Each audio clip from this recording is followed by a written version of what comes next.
Doctor Babasaheb Ambedkar गृहनिर्माण संस्थेच्या आजच्या चावी वाटपाच्या कार्यक्रमाप्रसंगी आवर्जून उपस्थित आदरणीय पवार साहेब,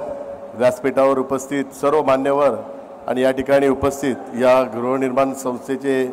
सर्व पदाधिकारी आणि सदस्य, आज ज्या ज्या वक्त्यांनी या ठिकाणी भाषण केलं त्यांनी ह्याच गोष्टीचा उल्लेख केला की आज हा एक आनंदाचा क्षण आहे आणि ह्या आज आनंदाच्या क्षणी आपले प्रकाश भोसले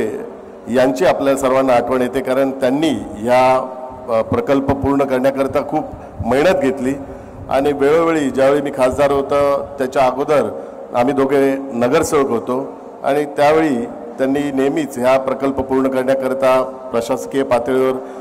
पाठपुरावा पण खूप केला। हा प्रकल्प पूर्ण करण्याकरता ज्यावेळी खासदार होतो त्यावेळी एक रस्त्याची अडचण होती आणि आरसीएफच्या प्राधिकरणाच्या माध्यमातून तो रस्ता पूर्ण करण्याकरता नेहमीच परवानगी मिळत नव्हती, परंतु त्यावेळी केंद्र सरकारशी पाठपुरावा करून जो रस्ता झालेला आहे तो रस्ता आपण आरसीएफच्या माध्यमातून आणि इतर प्राधिकरणाच्या माध्यमातून पूर्ण केला। त्यामुळे आपल्या प्रकल्पाकरता पण ती एक मोठी मदत झाली, कारण डीपी रिझर्वेशन असून सुद्धा तो रस्ता होत नव्हता आणि त्यामुळे कित्येक तांत्रिक अडचणी पण ह्या प्रकल्पाकरता होत होत्या, परंतु केंद्र सरकारची पाठपुरावा करून आपण तो रस्ता बनवला। त्यावेळी पण प्रकाश भोसले यांची पण त्यावेळी अगोदरपासून त्या रस्त्याकरता पण ती मागणी होती,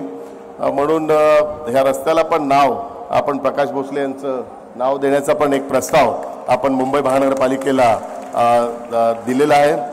आज या ठिकाणी निलेश भोसलेचं पण मी अभिनंदन करतो, कारण प्रकाश भोसलेनंतर त्यांनी हा प्रकल्प पूर्णकरता